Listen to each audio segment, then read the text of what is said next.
مبحث جبر و معادله رو ادامه میدیم. میگه داخل این کتاب ریاضی فیزیک و تجربی ما ریشه انوم یه مقدار بهتون توضیح دادم. یه چند تا نکته ریز دیگه هست من اینجا بهتون بگم. ریشه انوم دیگه تکمیل بشه، تمام بشه. مثال اینا یه ذره حل میکنیم. این مقایسه‌ها یه مقدار مشکلن. برای اینکه مقایسه رو بفهمید بایستی برگردیم این مبحثی که هنوز بهتون نگفتم توضیح بدم که ریشه و توانین ها چه بلایی سر اعداد میارن، جوابو چه کار میکنن، همیشه کم میکنن همیشه زیاد میکنن. اینو بایستی متوجه بشین که دیگه اینم کامل متوجه شده باشین که بعدش بریم جلسه بعدی بریم سراغ توانهای گویا. حالا کتاب فنی حرفه‌ای، کاردانش فنی حرفه‌ای، این درس که الان داریم میگیم در مورد ریشه انوم و اینکه جواب ریشه و توانین ها چقدر میشه، اینا آنچنان ندارن، زیاد در موردش نمیخوان، مستقیم میرن توانهای گویا رو شروع میکنن. برای همین این کتاب ریاضی فنی بیشتر ویدیو بعدی مناسبش هست، ولی اینو یاد بگیرید. چیزایی که توضیح میدم حتی به درد رشته انسانی هم میخوره، چون کلا یاد میگیرید که توان ریشه چه کار میکنن با اعداد، قضیه کلیشو متوجه میشید. ویدیوی قبلی رو حتما ببینید چون این مطالب به هم متصل هستن، با همه رو با هم بلد باشید. ریشه انوم که میگیم یعنی مثلا ریشه دوم، ریشه سوم، ریشه هشتم، ریشه چهارم، ریشه دوم. میبینید اینطوریه. و دقت کنید ریشه ها رو هیچ وقت به صورت مثلا ریشه 8 و نیمم نمی‌نویسن، ریشه مثلا 4 و 25 هم اینجوری نمیگن، خورده‌ای نمیگن. و همینطور ریشه های منفی هم نداره، ریشه صفرم نداره، مثلا ریشه منفی 4 نمیگن. توان میتونه عجیب غریب باشه، اشکالی نداره، مثلا داشته باشی 5 توان 2 و مثلا 25 صدم، اشکالی نداره. ولی ریشه باعث روند باشه و اعداد 1 2 3 4 5 اینجوری استفاده بشه. 1 2 3 4. هرچند ریشه 1 هم تقریبا هیچ جا ندیدم استفاده بکنن، یعنی شما مشاهده نمی‌کنید. چه ریشه یکم مثلا این میمونه، بگیم 5 به توان 1 که همون 5 میشه، این 5. خب ریشه یکم عدد 5 باز همون 5 میشه، یعنی بر همین ریشه یکم استفاده نمی‌کنم. بر همینه وقتی که می‌بینی هیچی نمی‌نویسن یعنی ریشه دوم، چون از ریشه دوم به بعد هست که بحث ریشه معنی پیدا میکنه. خب بر همین اگر یه وقت ننوشتن دیگه میدونی که همون ریشه دومه. برای 3 و 4 اینا که قطعا می‌نویسن، منفی هم که نداره. پس این ریشه انوم یه سری قوانین خاصی داره. حالا اینجا یه توضیح من بهتون میدم، نکنید مثلا نوشتم رادیکال 25 این جوابش چی میشه، قدر مطلق استفاده کنیم یا نکنیم. نیا کنید هنگامی که اینجوری براتون نوشتن ریشه زوج هم هست، رادیکال عدد 25 نوشتن، شما میدونید که 5 به توان 2 میشه 25. پس جواب رادیکال 25 میشه 5 خالی. درسته؟ 5 خالی میشه. و چون که ریشه حالت زوج داره توی بحث عددهای حقیقی جوابش هم میشه مثبت هم میشه منفی 5. اینو گفتیم. ولی اگر اینطوری نوشته بودن 5 به توان 2 بعد زیر رادیکالش هم که فرضیه 2 هست، حالا جواب چند میشه؟ چون که اینطوری نوشتن این توان 2 این رادیکال فرضیه 2 هم دیگه خاصه کنن، اینجا دیگه قطعاً بایستی به صورت قدر مطلقی بنویسیم که جوابش میشه مثبت 5. شدین اگر توان زوج فرضیه زوج داشته هم دیگه خونسا میکنه دیگه باید حتما قدر مطلقه رو بگذاریم. ولی اگر اینطوری بود میتونیم نگذاریم، به صورت مثبت و منفی 5 جوابش بدیم. اگرم دوست داشتید میتونید اینو تبدیل کنید به رادیکال 5 به توان 2 و بعدش شبیه به این بنویسیدش مثلا قدر مطلقه 5. اگه دوست داشتید میتونید اینجوری بنویسیدش، ولی اینطوری بنویسید کاملا درسته. اگر یه وقتی براتون اینطوری دادن توان که بخواید خنثی کنید دیگه باید قدر مطلق رو بگذار. بر همینه توی مثالی که قدر مطلق هست دیدید آماده پرانتز میذاره یه چیزی به توان، یه چیزی توی قسمت فرجه توانای زوج، فرجه های زوج که قدر مطلق وجود، بعد اینا خنثی میکنیم که بعد قدر مطلق بزنیم، یعنی آماده براتون میذاره که خنثی سازی انجام بده. خب برای همین اگر یه وقتی اینجوری نوشته بودم میتونید بدید مثبت و منفی، و میتونیدم اگه دلتون خواست اونجوری جواب بدین، بستگی به سوال داره. ولی اگر اینطوری نشه قطعاً باید قدر مطلق رو بگذارید. حالا توی ریاضیات اگه رفتیم جلوتر بهتون میگیم که زیاد اون مثبت و منفی و ما زیاد استفادهش نمیکنیم توی این صحبتایی که اینجاها داریم، توی این ریاضیاتی که داریم اینجا میخونیم. بنابراین اگر براتون گفتن مثلا مثبت رادیکال 25، منظورش همون مثبت 5 هست، یعنی جواب مثبتش رو در نظر بگیرید. اگه نشد منفی رادیکال 25 دیگه لازم نیست بگید مثبت و منفی میشه و اینا. منفی رادیکال 25 یعنی منظور جواب منفیش رو در نظر بگیرید. مثل ریاضی هفتم بهش نگاه کنید. وقتی اینجوری مینویسنش اکثر مواقع مثل ریاضی هفتم بهش نگاه کنید. کم پیش میاد از ما هم جواب مثبت و منفی بخوام، ولی اگه از لحاظ ریاضی بخوایم این واقعا جوابش مثبت منفی 5 هست. ولی میگم خیلی کم میشه، بیشتر مواقع اینجوری دوست دارن از ما داخل این ریاضیات. خب بیشتر مواقع اینجوری، ولی این هم بلد باشی. خب حالا توی منفی 1 مثلا نشم فرجه 9 گذاشتم، ریشه 9 منفی 1. خب اگر اینجا مثلا ریشه 8 بود یا ریشه 6 دیگه منفی زیرش قرار نمیگیره، خراب میشد، از بین میرفت، متوجه میشید. ولی چون که ریشه 9 است اشکالی نداره. عدد 0 و عدد منفی 1 و عدد مثبت 1 اینا یه جورای خنثی هستن، برای همین وقتی که مثلا ریشه توانی چیزی بگیم خودشون میشن. حالا اینجا منفی 1 چون که مثلا منفی 1 اگه کلا به توان 9 برسیم باز میشه همون منفی 1، ریشه هم بگیرید دقیقاً همونجوری میشه، جوابش میشه همون منفی 1. نگرانش نباشید. 0 هم همینجوری، چون مثلا 0 به توان 6 همون 0 میشه، 0 زیر رادیکال با فرجه 6 ریشه 6مش بازم همون 0 میشه. تو قدر مطلق بذار، ولی 0 اصلا مثبت و منفی نداره، لازم نداره. و همینطور هم اینجا برای مثلا 256 من براتون اینجا نوشتم 256 اگه تجزیهش کنید مثلا میشه 2128 264 232 میشه در نهایت میشه 2 به توان 8، یعنی 256 همون 2 به توان 8 هستش. حالا اگر دوست داشتید میتونید مثل این خب بنویسیدش، اینا مثلا این دوتا من براتون نوشتم، بنویسید 256 فرجه 8 میشه 2 به توان 8 زیر رادیکال با فرجه 8 همدیگه رو خنثی میکنن، چی به وجود میاد؟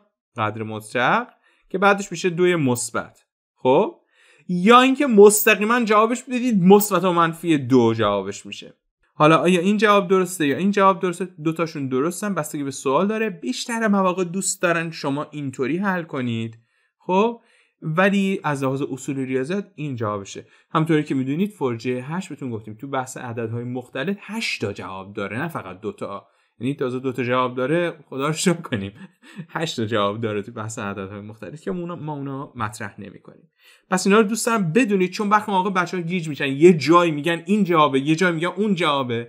پس اینکه به سوال عموما داخل ریاضیات اینجوری دوست دارن، توی ریاضیاتی که ما میخونیم این مدلی دوست دارن. فقط حواستون باشه اگر خنثی کردین قطعاً با قدر مطلق بگذارید. اگر خنثی سازی انجام خاصی مستقیم جواب میتونید اینطوری، یا برید سمت اینکه بخواید خنثی کنید که قدر مطلق بنویسید. خب برای اینجا منفی گذاشته، یعنی دیگه همون جواب منفیشو بنویسیم. اینجا هم اگه بخوام جواب بدیم اینو بخوایم تبدیل کنیم، جلسه قبلی توضیح کوچولو دادم فقط یادم رفت منفیشو بگذارم، حالا اینجا منفیش یادم نره، منفی رادیکال 4 این 16 به روی میخواد بنویسید اینجوری بنویسید 16 به روی یه دونه 0 2 تا 0 3 تا 0 4 تا 0 این ممیز هم مثل عدد 1 در نظر بگیرید، یعنی به ازای هر عدد یک 0 قرار میدید و این ممیز هم مثل عدد 1 ببینید میشه 16 به روی 10000. خب اینجوری براتون خیلی راحت تره که بخواید حلش کنید. خب اینم اگر بخوایم حلش کنید میتونید این رادیکال به هر دوتاشون بدید. اینجا یه ذره پاک کنم براتون نوشتم نکنه 16 میشه همون 2 به توان 4 اگه تجزیهش کنیم. 10000 هم میتونیم به صورت 10 به توان 4 بنویسید، چون 1 2 3 4 تا 0 داره میشه 10 به توان 4. خیلی راحته. عمدن هم معمولا یه جوری مینویسن که راحت بتونید ساده سازیشون رو انجام بدید. نگران نباشید تو این درس من مثلا اگه نوشته بود همونجوری براتون مثلا نوشته بود رادیکال 625 فرجه 4 بدون این منظورش 625 تجزیه کنیم میشه 5 به توان 4. یعنی یه جورایی روند براتون می‌نویسن ترجیحاً که راحت باشید تو محاسبه. این چیزای روند رو یاد بگیرید. خب حالا اینم اگه بخواید ساده کنید، خب اینجا 2 خالی میاد بیرون، از پایینم که 10 خالی میاد بیرون، منفی هم پشت سرشون هست میشه منفی 2 دهم. ممکنه بپرسید خب این میشه مثبت منفی 2، این میشه مثبت منفی 10. لازم نیست، چون که اینجا برامون منفی گذاشتین یعنی منظور اینه که منفی اون چیز ساده‌ای که میتونید از توش در بیارید 2 دهم رو بنویسید که منفی 2 دهم نوشتم. و اینجا 3 به توان منفی 4 هم میتونید خیلی راحت بنویسیدش 1 به روی 3 به توان 4، یعنی همون چیزشو میذارم 1 به روی 3 به توان 4 معمولی، یعنی منفی 4 میاد پایین اینطوری میشه.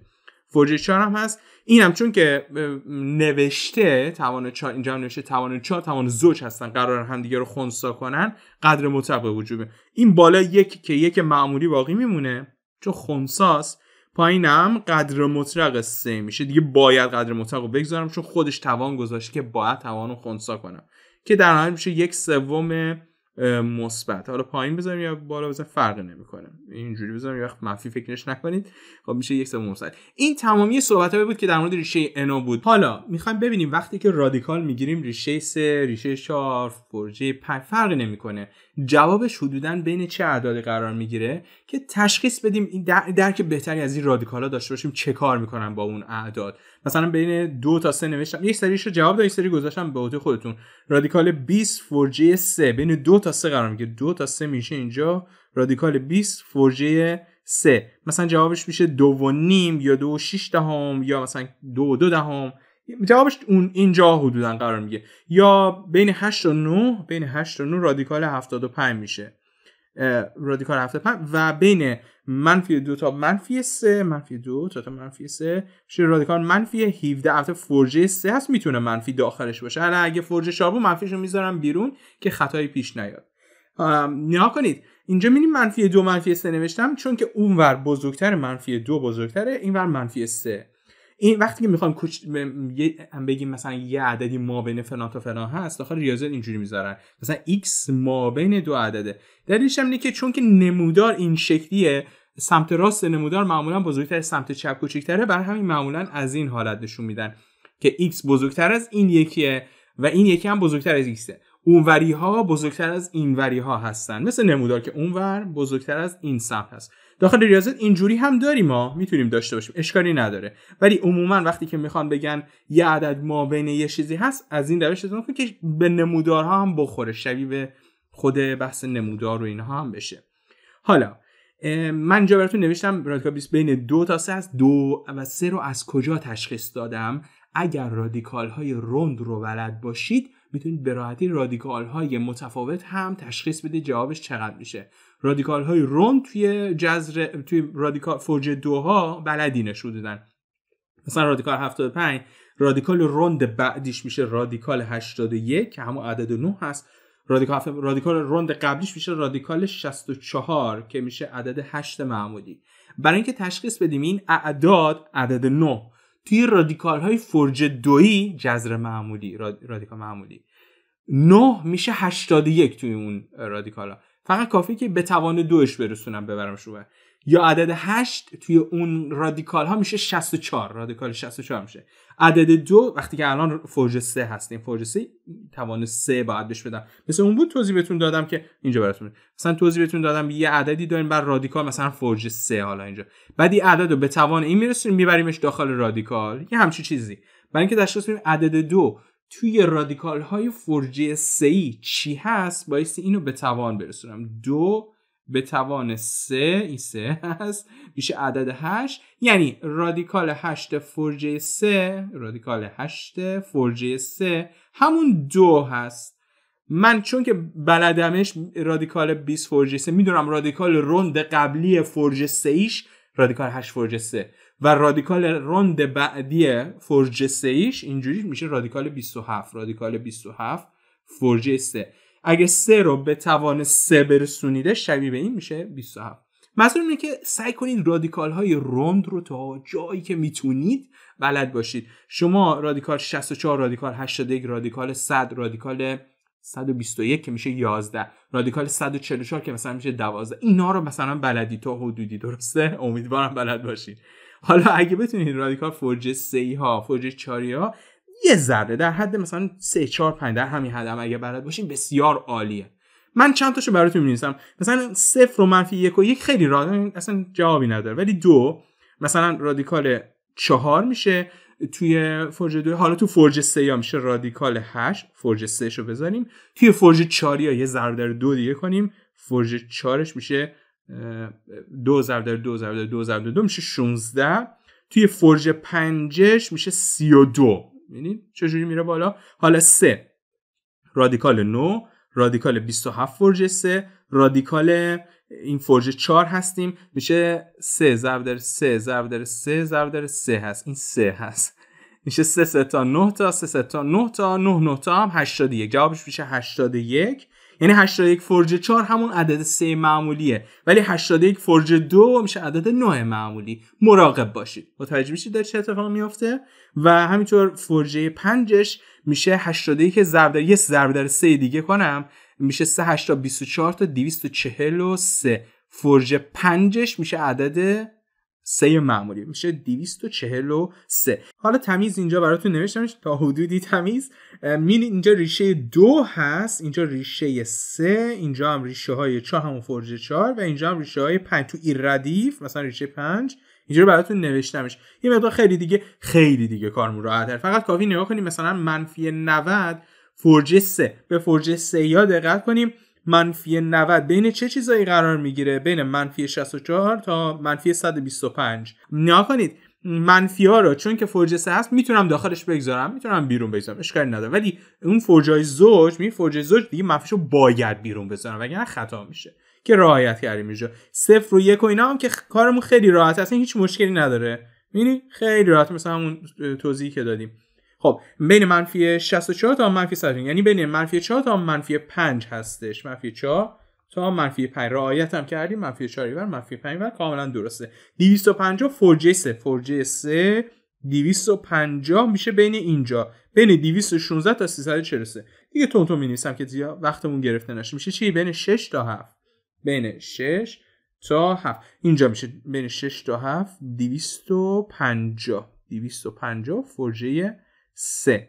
اینم براتون میرسم. بین چی بودیم؟ بین منفی 4 تا منفی 5 منفی 90 فرژه 3. حالا رادیکال 400 فرژه 4. بریم فرژه 4. این چیزایی که دیگه بیشتر از 1000 بودن براتون ننوشتم چون اینجا دیگه تا 500 نوشته. اونا که دیگه خیلی بزرگن همینا رو بلد باشید، هم اثرمون هم خیلی زیاده. همینا بلد باشید عالیه. فرژه 4 مثبت هم هستیم، میشه اینجا بین 256 تا 625. 256 625 میشه اینجاها. این میشه رادیکال 400 فرژه 4 و 500 فرژه 5 میشه خط آخری. فرژه 5 500 میشه بین 243 تا 1024 میشه اینجا. رادیکال 500 فرژه 5. ببینید چه اتفاق افتاده وقتی که رادیکال ناکن 250 فرژه 3 جوابش بزرگتر 6 خورده ای میشه. بعد 400 که از 250 خیلی بزرگه ولی فرژه 4 هست، ببین چقدر سقوطش داده، چقدر کمترش کرد. بعد 500 که 500 از 400 هم بزرگتره، 100 تا بزرگتره ولی فرژه 5 به شدت سقوطش داده، انداختش عقب‌تر از فرژه 4. منظورم که وقتی فرژه ها زیاد میشن حتی اگر عدد گنده هم باشه خیلی بد کوچیکش میکنن. ولی برخی مواقع هم پیش میاد که وقتی که رادیکال وقتی که بین اعداد 0 تا 1 اینجاها باشه، وقتی که رادیکال میگیری عدد دیگه مقدار بزرگتر میکنه. مثلا اگر نیم باشه، مثلا اینجا نیم، حالا بعد میریم جلوتر بحثشو میکنیم. اگر رادیکال ازش بگیری یه مقدار بزرگتر جوابش میشه، مثلا 6 دهم خالی جوابش میشه 6 دهم خالی، مثلا 7 دهم خالی، جواب یه مقدار بزرگتر میشه. دلیلشو الان جلوتر میریم. این نمودار چیزی که من اینجا کشیدم ارتباطی به این نداره، شبیه هم دیگه هستن. اینجا دو تا نمودار اعداد معمولی هستن، به هم دیگه ربط میده. الان میخوایم در موردش صحبت کنیم. این چیزی که الان اینجا براتون نوشتم مثل ریاضی هفتم، ریاضی هشتم جذر تقریبی هست و توضیحاتی هست که اینجاها یه مقداری در موردش گفته و از ما خواسته. ببینم کجا بود ها، اینجا یه سری اعداد گفته که مثلا 250 اینجا جوابش دادیم، اینا رو از ما خواسته. حالا بریم سمت این یکی نموداره که نمودار دو تا عدد معمولی است، اونجا توضیح میدیم بهتون. یه نکته میخوام اینجا بهتون بگم کمکتون میکنه هر موقع ریشه توان میگیرید بفهمید جوابش داره به کدوم سمیره. چیز مهمیه، اینو یاد بگیرید. بحث توان ریشه رو دیگه خیلی شو فهمیدید. نگاه کنید وقتی که رادیکال یا ریشه براتون اینجا می‌نویسم با رنگ آبی، بحث ریشه رو مطرح میکنم و با رنگ قرمز هم بحث توان. اگر اعداد بزرگتر از 1 باشن، مثلا 1 1 2 3 4 5 6، وقتی توان بهشون بدید بزرگ میشن. یعنی اعدادی که اینجا هستن وقتی توان بهشون بدید بزرگ میشن. برعکس اعدادی که بین 0 تا 1 هستن، حالا اینور بعد صحبت می‌کنم، اعدادی که بین 0 تا 1 هستن مثلا 9 دهم 8 دهم نیم یا مثلا 2 سوم یا مثلا 1 چهارم فرقی نمیکنه. اعدادی که اینجا هستن اگر بهشون توان بدید کوچیک میشن، میرن به سمت عدد 0. برعکس آره. مثلا میخوام مثال براتون بزنم. مثلا عدد نیم رو بگیم. عدد نیم که میشه همون 5 دهم، درسته؟ شما مثلا یه توان بهش میدید، مثلا توان 2 بهش میدیم. توان 2. اتفاقی که میفته 5 به توان 2 برسه میشه 25، 10 به توان 2 برسه میشه 100. دلیلش اینه که چون اعدادی که اینجا هستن میبینید صورتشون یه مقدار کمتره، مخرجشون یه مقدار بزرگتره. وقتی توان بهشون میدیم مخرجشون خیلی وحشتناک بزرگ میشه، بدتر میبرتش به سمت عدد 0. یعنی دوست داره کمتر. مثلا نیم اینجا بود دیگه، نیم اینجاست، میشه 25 صدم میفته این سمت. یعنی اعداد اگر اینجا باشن بهشون توان بدید یه مقدار کمتر میشن. متوجه شدین؟ اینجا هم همینه، فقط مسلما اگه توان زوج بدید یهو مثبت میشن، وگرنه اعداد اینجا باشن اگه بهشون توان بدید دوست دارن برن به سمت عدد 0. و مسلما اگر اعداد بزرگ باشن توان بهشون بدید همون رفتار معمولی رو انجام میده و بزرگ میشن. اینجا هم اگر اعداد بهشون توان بدید مسلما دوست دارن برن به سمت منفی. مسلما اگه توان زوج بدید یهو مثبت میشن، ولی خب منظورم اینه که خود عدد رو در نظر بگیرید. مثلا منفیشو بندازید کنار، بهش توان بدید اینطوری.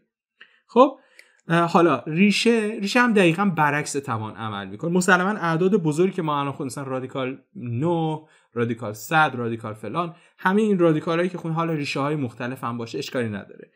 اگر بزرگ باشن اعداد، بیشتر اعدادی که خوندیم اینطوری بوده، اگر بزرگ باشن کاهششون میده. اون رادیکالی که میگیرید کاهش میده اعداد، میاره به سمت عدد 1. نزدیکشون دوست داره نزدیکشون کنه به سمت عدد 1. مثلا رادیکال 2 میشه 1.4، رادیکال 3 میشه 1.7، رادیکال 4 میشه عدد 2 خالی، مثلا رادیکال 5 میشه 2 خورده. این اعداد رادیکالی که ازشون بگیری دوست داره این ریشه ها، این ریشه یا رادیکال دوست داره جواب رو ببره به سمت عدد 1. و مسلما اگر اعداد اینجا باشن، مثلا 1 دهم، 2 دهم، نیم، هرچی باشه، وقتی که رادیکال بگیرید دوست داره ببرتش به سمت عدد 1. برای مثال همین نیمی که اینجا هست براتون اینجا می‌نویسم. نیم مگه نبود؟ درسته؟ مگه نیم نمیشه 5 دهم؟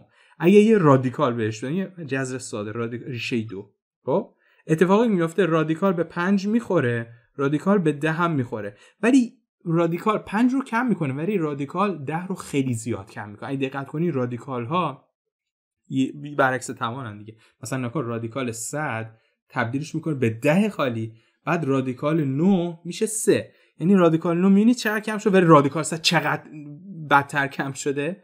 اینجا چون که مخرج یه مقدار بزرگتر از صورت هست، بین 0 تا 1 مخرج همیشه بزرگتره، صورت یه مقدار کمتره. برای همین صورت یه مقدار کاهش پیدا میکنه. رادیکال 5 میشه نزدیکای 2 خورده‌ای. براتون میذارم حدوداً رادیکال 5 میشه 2 خورده‌ای، ولی مخرج چون یه مقدار بزرگتر است وقتی رادیکال بهش میدی خیلی زیاد کم میشه. رادیکال 10 میشه حدوداً 3 خورده‌ای. یعنی مثلا 5 دهم میشه نزدیکای 2/3 حدودای رادیکال بدیم. رادیکال بدیم میشه حدودای 7 دهم، 7 دهم خالی. متوجه شدی؟ وقتی که اینجا رادیکال بدیم به اعداد، ریشه بدیم به اعداد، یه مقدار دوست داره بزرگشون کنه. حالا اگه شک دارید مثلا یه عدد دیگه بگیم، مثلا 2 دهم، اینجا 2 به روی 10 یه رادیکال بزرگ. رادیکال 2 میشه هولوش 1.4 دهم، رادیکال 10 میشه هولوش 3.1 دهم. این 2 دهم هست. اینو اگر داخل ماشین حساب بزنید 3.2 دهم یا 3.3 دهم. اینو اگه داخل ماشین حساب بزنید میشه تقریبا نزدیکای 3 دهم. یه ذره افزایشش میده وقتی که رادیکال بهش میزنید. اینو متوجه شدین حدوداً چه اتفاقی داره میفته؟ پس اگر داریم ریشه میگیریم، اعدادمون اگر اون اعدادی که داریم ریشه‌ای بهشون میدیم بین 0 تا 1 باشن، میرن جوابشون میره به سمت عدد 1. و اگر بزرگتر از عدد 1 باشن مسلما دوست داره کاهششون بده، بیارشون به سمت عدد 1. انگار 1 یه جورایی مبدأ هست تو بحث توان ریشه. این توضیحی که در مورد ریشه و توان گفتیم اینجا براتون گذاشتم. می‌بینید مثلا ریشه کدوم سمت میبره، توان کدوم سمت میبره. همینا رو الان می‌خوام یه مقدار حل کنم. اینا ربط دارن به این سوالا هم جدا هستن. بعد یه ذره جلوتر من سوالای مشکل‌تر هم حل می‌کنم. این رادیکال 2 دهم رو داخل ماشین حساب زدم، شد چقدر؟ 44 تا 45 صدم شد. یه ذره بیشتر از 3 دهم شد که فکر می‌کردم. بعد کار با ماشین حساب یاد می‌گیریم، هم ماشین حساب معمولی دستی، اصطلاحاً بهشون میگن ماشین حساب مهندسی، و همینطور ماشین حسابی که داخل موبایل و لپتاپ و کامپیوتر اینا هستن، رفتارشون خیلی زیاد شبیه همدیگه هست. فقط یاد بگیریم پرانتز چجوری بزنیم، چجوری جاگزین کنیم. ماشین حساب وقتی گرونتر میشه، مثلا این دستی ها همین مهندسی، وقتی گرونتر میشه مثلا صفحه بزرگتر میشه و بعد یه مقدار کار باهاش راحت تره، وگرنه فرق خیلی عجیب غریبی با هم دیگه ندارن. خب ما اینا رو حل کنیم. نیا کنید اینجا توضیحاتی که اینجا داره میده در مورد ریشه سوم هست. براتون اینجا بنویسم مثلا ریشه البته اینجا اعداد معمولی بعد جوابش پایین می‌رسیم. اینجا ریشه سومش رو می‌خوام نمایش بدم. منظورم مثل اون نموداری بود قبلا گفتم نه. اینجا اعداد معمولی هستن که اگر ریشه بگیریم کجا میفته. منظورم اینه. برای مثال اگر اعدادی اینجا باشن مثلا حالا گذاشتیم A1 مثلا اینجاست. اگر ریشه سوم ازش بگیرم یعنی رادیکال فوریه 3 بهش بزنم کدوم سمت میفته؟ میره سمت 1 یا میره سمت 0 یا شبیه به خودش میشه؟ میره سمت 1. آفرین، یعنی اینجاها میفته. اگر بزن با آبی نماشه دیگه مقدار واضح‌تر باشه، یعنی اینطوری میفته. جوابش میفته یه مقدار جلوتر میاد سمت عدد 1. ولی اگر اینجاها باشن چی؟ مثلا اینجا باشه. همین رو میذارم. اگر اینجا باشه ریشه سوم بگیرم کدوم سمت میفته؟ بازم میره جلوتر؟ نه. وقتی که از 1 بزرگتر باشیم دوست داره ریشه که بگیریم اعداد مثلا 1.5 باشه 2 3 10 20 ریشه که میگیریم دوست داره بیاد سمت عدد 1. کل توضیح این همین داخل کتابمون اینجا گفته. اگه دقت کنید من همونه کشیدم اینجا. اینا همون توضیحاته. فکر کنم A1 A3 آره A2 همونه. آره اینجا هم توضیحات اینجا براتون گذاشتم. یه مقدار در موردشون بگیم که کل کتابو گفته باشیم چیزی نمونه. حالا A2 می‌بینید از 0 اونورترین دیگه سمت منفی هست. اگر اینجا ریشه بگیرم کدوم سمت میافته؟ اینور یا اینور؟ آفرین اینجا میافتیم. پس اگر اعدادی اینجا باشه مثلا منفی 0.2 منفی نیم منفی 0.7 ریشه بگیریم میره بیشتر سمت عدد منفی 1 میره. اینا همین دایره که گذاشته منظورش اینه که اینور میره یا اونور میره. منظورش اینه از این دایره هایی که پایین گذاشته. حالا اگر یه سری اعدادی اینجا باشن از منفی 1 اونورتر باشن ریشه بگیریم رادیکال بزنیم کدوم سمت میفته؟ مسلما این سمت بیشتر میره سمت عدد منفی 1. اینا در مورد ریشه سوم هست. حالا ریشه چهارم یه ذره جلوتر میگم بهتون فرق خاصی نمیکنه، فقط ریشه چهارم تو منفی ها نداریم و اینجا 2 جواب همزمان میده. و اینجا هم توضیحاتی که داده میخواد بگه مثلا کدومشونه عددی مثبت یعنی این سمت هستیم. وقتی که ریشه میگیریم ریشهش یه مقدار بزرگتر میشه بیشتر میره اون سمت، یعنی داریم در مورد این صحبت میکنیم، داریم در مورد A1 صحبت میکنیم. اینجا گفته عددی منفیه و وقتی که ریشه میگیریم ریشهش بزرگتر میشه. دقت کنید وقتی که توی منفی ها هستیم، تو قسمت منفی هستیم، وقتی میگیم یه عددی بزرگتره یعنی باید بیاد سمت 0 که بشه بزرگتر. یعنی اگر اینجا هستیم باید بیاد این سمت که بشه بزرگتر، باید بیاد این سمت. حالا گفته ریشهش بزرگتره یعنی ریشهش داره میره این سمت. داریم در مورد کدوم صحبت میکنیم؟ کدوم یکی این منفیه که ریشهش میره این سمت؟ در مورد A4. متوجه میشین داخل قسمت منفی ها که هستیم ریشه میگیم این مقدار گیج کننده میشه. یا مثلا وقتی که منفی باشه یه عدد منفی داشته باشیم به توان برسونیم اون موقع بخوام مقایسه کنیم یه مقدار گیج کننده میشه که جلوتر سوال سخت رو بعد از این حل میکنیم. پس مراقب این باشی وقتی جا خالی میاد ممکنه یهو جواب بدی بعد بفهمی راستی برعکس فکر کردیم. حالا عددی منفیه و ریشش کوچیک‌تره. وقتی که توی منفی ها هستیم میگیم یه جوابی کوچیک‌تر شده یعنی بیشتر رفته توی منفی ها. پس ریشش کوچیک‌تر شده ریشش بیشتر رفته که میشه A2. گفته عددی مثبته و ریشه که میگیریم کوچیک‌تر از A میشه. عددی مثبت ریشه که میگیریم کوچیک‌تر میشه. داره در مورد A3 صحبت میکنه. و اینجا حالا گفته برابر ریشه سوم خودشه. وقتی که یه عددی داریم وقتی که ریشه سوم هم بگیریم باز برابر خودش میشه. اون چه عددیه؟ 0 که وقتی که ریشه بگیریم باز میفته روی خود 0. و همینطور 1 مثبته که وقتی که ریشه بگیریم باز میفته روی خود عدد 1 مثبت. و چون که داریم در مورد ریشه سوم، ریشه پنجم، ریشه هفتم صحبت میکنیم، عدد منفی 1 هم وقتی که ریشه ازش بگیریم ریشه سوم یا پنجم یا هفتم یا نهم ریشه های فرد باز میفته جوابش خود منفی 1 توضیحش دادیم همین قدیم.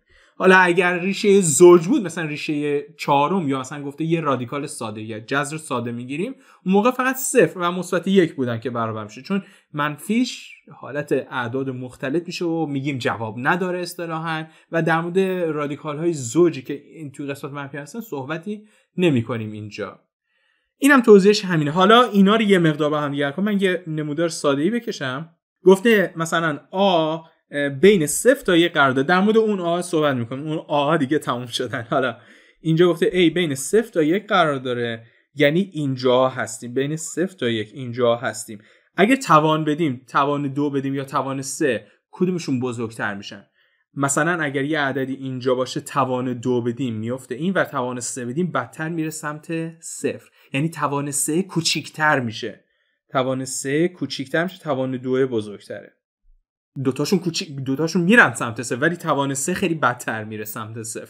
متوجه شدین؟ حالا بازم بین 0 تا 1 هستیم. اگر ریشه بگیریم چی میشه؟ مثلا اگر بخوایم ریشه بگیریم، ریشه فرض 2 مثلا اینجا میفته ولی فرض 3 خیلی بیشتر میره سمت عدد 1، یعنی در حقیقت فرض 3 اینجا بزرگتر میشه چون بین 0 تا 1 هستیم. حالا این یکی گفته آ بزرگتر از 1، خب میشیم اینجا بزرگتر از 1 میشه اینجاها، چیزایی که اینجا هستن.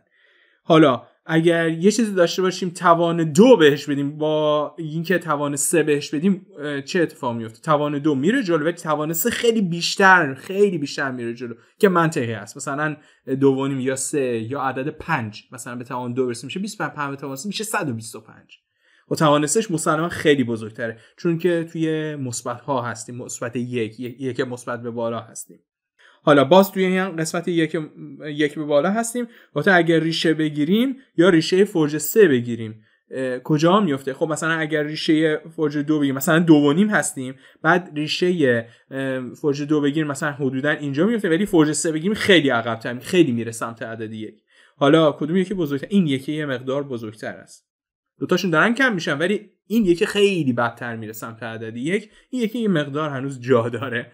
متوجه شدین؟ حالا اینا دیگه همینطوری تونتونی جوابشون میدیم. مثلا نیم به توان 2 رسیده، نیم به توان 3 رسیده.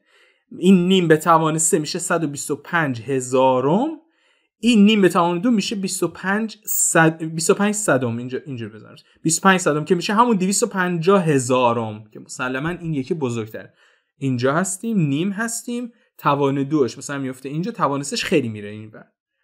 متوجه شدین؟ توان 2ش یه مقدار بزرگتره. حالا رادیکال نیم یا رادیکال فرض 3 نیم این خیلی بیشتر میره سمت عدد 1. 4 به توان 2 4 به توان 3 مسلما کدوم یکی بزرگتره؟ این یکی. حالا اینجا هم که رادیکال متوجه میشین کدوم یکی بزرگتر میشه نسبت به اون یکی؟ این یکی، چون که خیلی میبرتش سمت 1. آره اینا رو متوجه شدید. یه مقدار سوال سخت‌تر حل کنید که دیگه بحث درس رو متوجه شده باشید تمام بشه که دیگه از این بریم جلوتر، بریم محاسبات انجام بدیم. حالا اینجا این قسمت بالا ریشه ها رو یه مقدار بررسی می‌کنیم، قسمت پایین هم توان ها رو بررسی می‌کنیم که چه کار می‌کنن با اعداد، کدوم بزرگتر کدوم کوچیک‌تر میشه اینا. حالا اینجا اینا مال خود کتابه، این 4 تا نمودار رو من رو هم دیگه گذاشتم. من ریشه سوم رو با رنگ آبی نشون میدم، ریشه چهارم رو با رنگ قرمز که یه مقدار واضح تر ببینید تفاوت ریشه زوج، و ریشه پنجم هم با رنگ سبز نشون میدم. حالا میخوام بگیم مثلا اگر اینجا باشیم ریشه سوم بگیریم کجا میافتیم؟ خب ریشه سوم میبینید قسمت بین 1 تا 2 هستیم، ریشه سوم یه مقدار میایم عقب، مثلا اینجا میافتیم، ولی ریشه چهارم یه مقدار میریم اون سمت، ریشه پنجم یه مقدار بیشتر میریم سمت. بنابراین ریشه چهارم من بزنم براتون، یه مقدار بیشتر میریم سمت 1 و ریشه پنجم بیشترتر میریم سمت 1. حالا فقط یه نکته وجود داره، وقتی که ریشه چهارم داریم میگیریم در اصل ریاضه، وقتی ریشه چهارم میگیریم 2 جواب داره، یکیش مثبته یکیش هم منفی. یعنی مثلا اگر اینجا باشیم ریشه چهارمش مثلا میشه 1/3، 1 ممیز مثلا 3 مثبت. خب مثال همینجوری میزنم، و یه دونه هم داره دقیقاً 1/3 منفی، درجا 2 جواب میده، یعنی یه دونه اینجاست، یه دونه هم جوابش این سمت میفته. برای همین اگه داخلی کتاب نگاه کنید میبینید بعضی چیزا رو مثلا اینجا میبینید 2 تا خط کشیده، منظورش که مثلا ریشه چهارم 2 جواب داره. حالا اینجا ریشه چهارم با رنگ سبز نشون داده، من با رنگ قرمز نشون دادم. گیج نشید، رنگ‌ها یه مقدار متفاوتن، ولی منظور اینه که ریشه چهارم 2 جواب داره، ریشه سوم و پنجم معمولاً یه جواب دارن. دیگه بحث اعداد مختلف رو مطرح نمی‌کنیم که مثلا 4-5 تا جواب داره، اونها رو دیگه مطرح نمی‌کنیم، ولی در همین حد بدونید بسیار عالیه. حالا این یکی ریشه سوم بین 0 تا 1 هستیم، ریشه سوم ریشه چهارم و ریشه پنجم.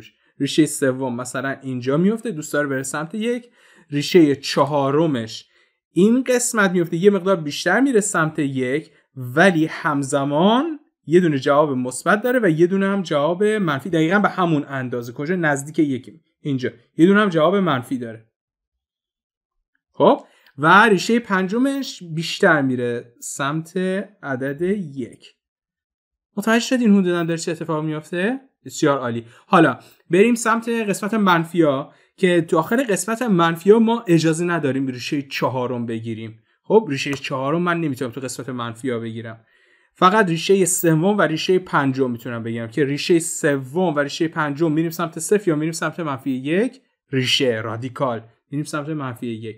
مثلا ریشه 3 اینجا میفته ولی ریشه 5 بیشتر میره سمت منفی 1. حالا این یکی ریشه بعد از منفی 1 هستیم. خب ریشه 3 دوست داریم بیام سمت منفی 1. ریشه رادیکال میفته مثلا اینجا ولی ریشه 5 خیلی بیشتر نزدیک به منفی 1 میشه. اینم توضیحاتی بود که داخل کتاب گفتم. 4 تا نمودار بود، من 4 تا رو گذاشتم رو چون جا نداریم. حالا برای اینجا هم که دیگه توانها هست رو همین نمودار کوچولوی نمایشش میدم. 1/10 به توان 5، 1/10 به توان 3، 1/10 میشه بین 0 تا 1. یکیش به توان 5 که خیلی بیشتر میره سمت 0، یکیش به توان 3 کمتر میره سمت 0. هرچند خیلی نزدیک 0 هستن ولی توان 3 کمتر میره سمت 0. این یکی در حقیقت بزرگتره. حالا منفی 1/10 و منفی 1/10، یکیش منفی 1/10 به توان 5، منفی 1/10 به توان 3. به توان 5 خیلی بیشتر میره سمت 0، این به توان 3 کمتر میره سمت 0. چیزی که میره به سمت 0 توی منفی ها اون قسمت بزرگتره. این چون بیشتر میره سمت 0 پس این ور بزرگتره. حالا منفی 2 به توان 5 و منفی 2 به توان 4، منفی 2 به توان 5 خیلی میره اون سمت. منفی 2 به توان 4 حواستون باشه توان 4 در حقیقت مثبت میشه. هر چقدر هم که باشه چون که توان 4 هست اینجا توان 5 داریم در مورد منفی ها صحبت کنیم. توان 5 همونطوری منفی باقی میمونه. خب ولی توان 4 درجا مثبتش میکنه، بنابراین اصلا لازم نیست فکر کنیم این قسمت حتما بزرگتره. حالا برای اینجا منفی 2 به توان 3، منفی 2 به توان 5 تواناشون فرد هستن پس دوتاشون توی منفی ها باید حواسمون باشه. منفی 2 به توان 3 مثلا اینجا میفته، منفی 2 به توان 5 خیلی میره اون سمت پس این یه مقدار بزرگتر، کمتر میره توی منفی ها، این یه مقدار بزرگتره. حالا منفی 2 به توان 4، منفی 2 به توان 2 تاشون توانشون زوج هستن پس دوتاشون مثبت میشن. یکیش منفی 2 به توان 4، منفی 2 به توان 4 ولی میفته این سم. یکیش منفی 2 به توان 2 که میفته این سم. یعنی این کمتر بزرگ میشه، این یکی خیلی بزرگ میشه و چون که دوتاشون هم توان زوج هستن مثبت میشن. میتونی به صورت مثبت بهشون نگاه کنی. وقتی توان زوج هست دیگه میتونی به صورت مثبت بهشون نگاه کنی. مثلا میگی که 2 به توان 4 2 به توان 2، مثلا 2 به توان 4 بزرگتره. حالا برای اینجا منفی نیم به توان 2 داریم، منفی نیم به توان 3، یعنی توان 2 توان 3. میتونید درجا تشخیص بدید که این یکی مثبت میشه و اصلا دیگه لازم نیست حلش کنید. درسته؟ پس مراقب این توان ها باشید. توان زوج مثبت میکنه، این یکی بزرگتر از توان 2، بزرگتر از این یکی که این یکی که منفی توانش فرده و توی منفی ها باقی میمونه در هر صورت. خب حالا این یکی رو دقت کنید که میگه منفی نیم به توان 3، منفی نیم به توان 5. یعنی مثلا این قسمت هستیم توی منفی ها هستیم، یکیش توان 3 داره خب میره به سمت 0، خب یکیش توان 5 داره خیلی بیشتر میره به سمت 0. یعنی در حقیقت این یکی بزرگتر هست. خب و حالا برای این یکی به نظرم این سوال خیلی سختشون این میشه، چون که بچه‌ها گیج میشن. گفتم من مثبت نیم به توان 4، منفی نیم به توان 2، مثبت نیم به توان 4، خب منفی نیم به توان 2. خب وقتی که میخوام حل کنیم بگیم مثلا نیم به توان 4 خیلی میره به سمت 0، خب و نیم به توان 2 کمتر میره به سمت 0. پس این یکی مثلا کمتر، این یکی بیشتره. ولی مراقب باشید توان زوج هستن. این چیزی که توی منفیه در حقیقت میفته توی مثبت ها. یعنی اینکه درست اینجاها میفته ولی در حقیقت میفته داخل قسمت مثبت ها. اینجا قرار میگیره جواب نهاییش اینجا میشه.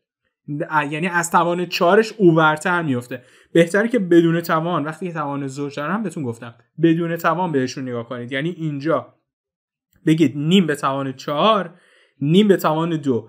نیم به توان 4 و نیم به توان 2. خب نیم به توان 4 خیلی میره عقب، نیم به توان 2 کمتر میره عقب، نیم به توان 2 بهتر وضعیتش، مثلا بیشتر توی مثبت. متوجه شدیم؟ برای همین وقتی که توان زوج داریم، منفی داریم، رادیکال فرجه زوج داریم، اینجا یه مقدار گیج کننده میشه. لازم است که این مقدار مثال حل کنید. حالا ما اینجا فکر کنم 10 تا 12 تا حل کردیم، شما یه 100 تا 200 تا دیگه حل کنید تا جایی که میتونی. سعی کنید از کتابای متفاوت مثال بیارین که خوب تو ذهنتون بره، که اگر اینو خوب متوجه بشین، این بحثی که اینجا داشتیم اگر خیلی خوب متوجه بشین، دیگه بحث کلی توان ریشه رو فهمیدین، میدونی که توان ریشه چه بلایی سر اعداد میارن.